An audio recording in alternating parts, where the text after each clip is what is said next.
everybody, it's me Elizabeth, and I wanted to do a quick review, talk about for a few minutes about the new Five Nights at Freddy's book, the Freddy Files, which came out officially yesterday. Big warning, I am going to be spoiling the book, spoiling what's in there, so heed with caution. So, Five Nights at Freddy's, Freddy Files, the official guidebook to the best-selling video game series. And the back says, in this official guidebook to Five Nights at Freddy's, fans and gamers can immerse themselves in the series' mythology, gameplay, and secrets as we unwind the twisted mysteries hidden at the heart of Freddy Fazbear's Pizza. Delving into each game, players can map the animatronic's path, learn how timed elements of the game work, discover how to trigger unique events. Special sections highlight Freddy's fans' most talked about theories, from the Bite of 87 versus the Bite of 83, to the identity of the purple guy, to the recurring It's Me hallucination.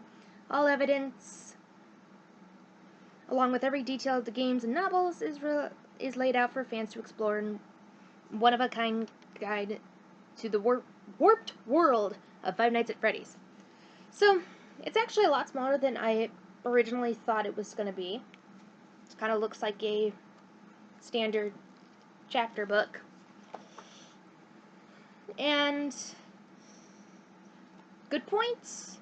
The drawn art for certain sections like codes and glitches,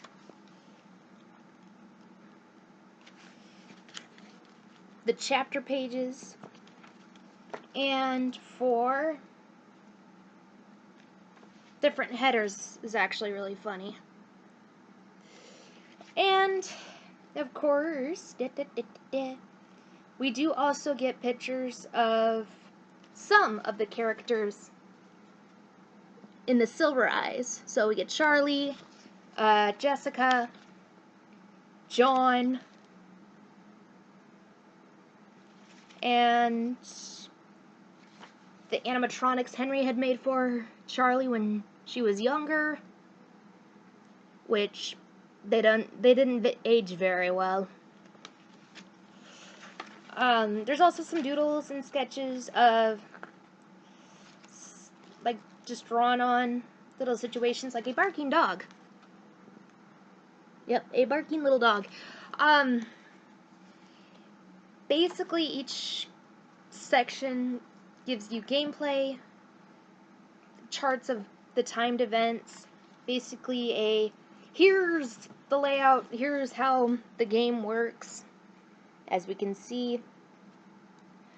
A lot of the stuff you can already find online with walkthroughs and stuff, or just Google searching. It talks about the mini games and some of the mini games. It also discusses how to get some of the rarer screens. And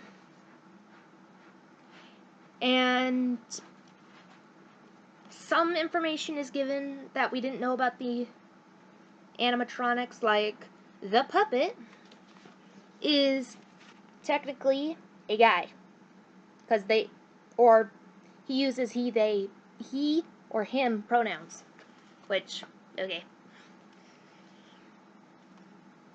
It wasn't really that big of a deal for me whether or not the puppet was a guy or a girl, so. Apparently, the puppet is one fabulous dude.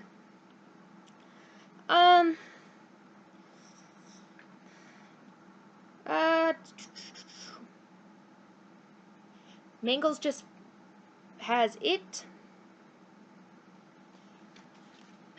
so gender is still a yes.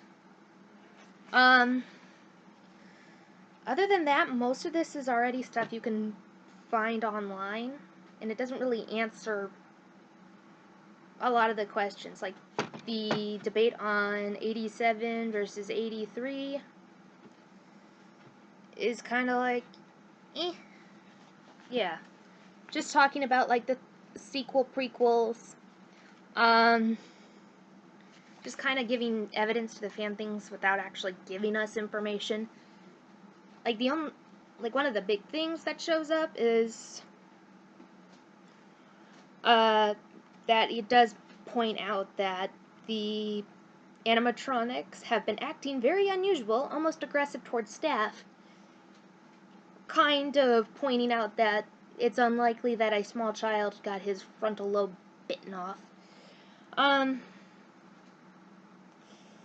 also, when I showed this, we do have a little purple guy for the lores and theories with balloons that say you can't. So, we kinda sorta have a little possible appearance for what purple guy looks like. But, take it with a grain of salt. One of the things that that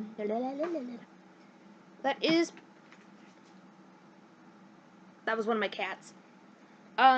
Is that we do get 3 recipes from the Five Nights at Freddy's. So Five Nights at Freddy's inspired treats, and of course for sister location. It can't be sister location without Eggs Benedict. So if you want to know how to do Eggs Benedict, the book has it for you.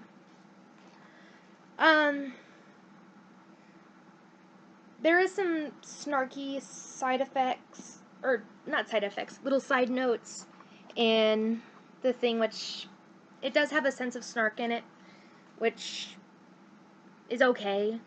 It's kind of humorous, but not really. It is a little... It's definitely not what I was expecting for the Freddy Files. I was expecting, I wasn't expecting, like, full answers, but I was at least a good chunk of answers being answered. Not, oh, here's the fan theories on it. We're not going to actually tell you what the official line is. Like, I would have been fine with, like, the bite at Fredbear's is not Bite of 87. Or is Bite of 87. Or confirmation whether or not the purple guy is a security guard, or just not security guard, janitor, or something. Just something that kind of laid down the law of, like, hey, this is how it works. Or even something random like Freddy's personality is a dork. That was kind of what I was expecting. I was expecting, like, the information on Freddy and Chica and Foxy and Bonnie as, like, their personalities. Like, one of the jokes that Scott had said was that Toy Freddy would like to read. Or Foxy can run up to 88 miles per hour and can travel back in time. Of course, some of those are obvious jokes, but still would have been nice to be like, okay, this is their program personality.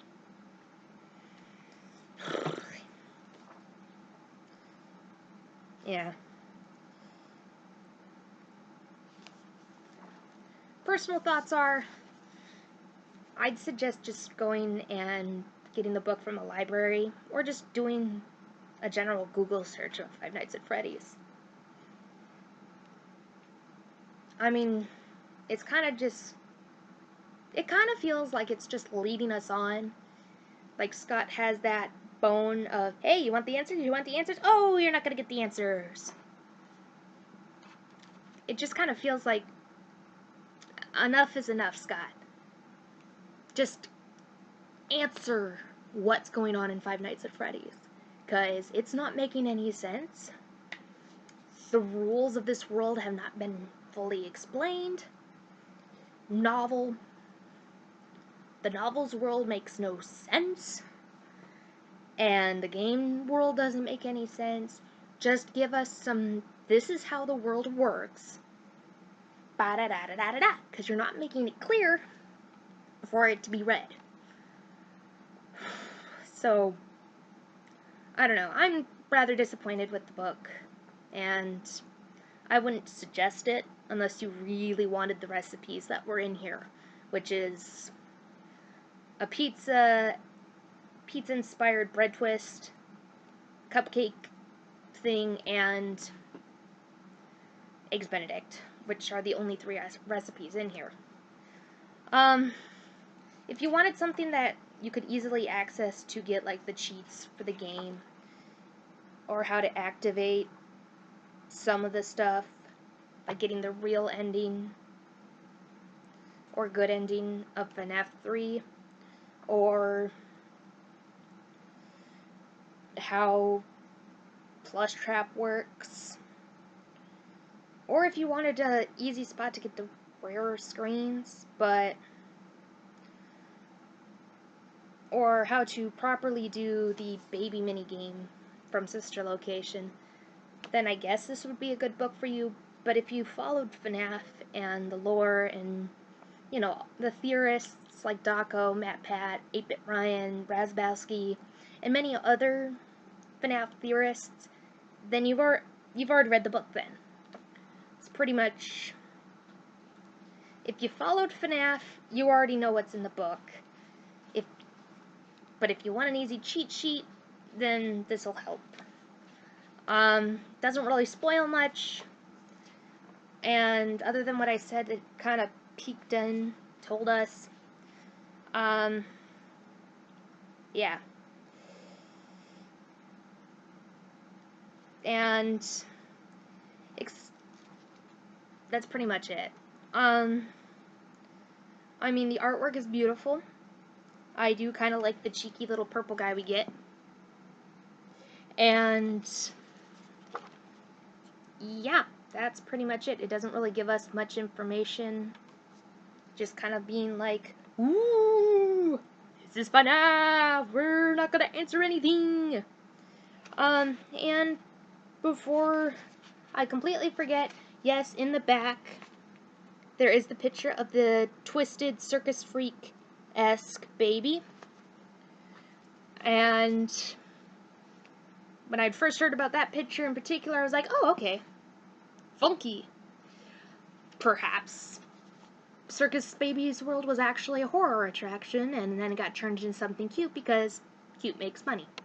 But other than that, it's just kind of like, okay. So, thank you all for watching this. Please feel free to leave your own thoughts on what you were expecting and what you got out of it, or anything like that. Once again, thank you so much for watching. Bye!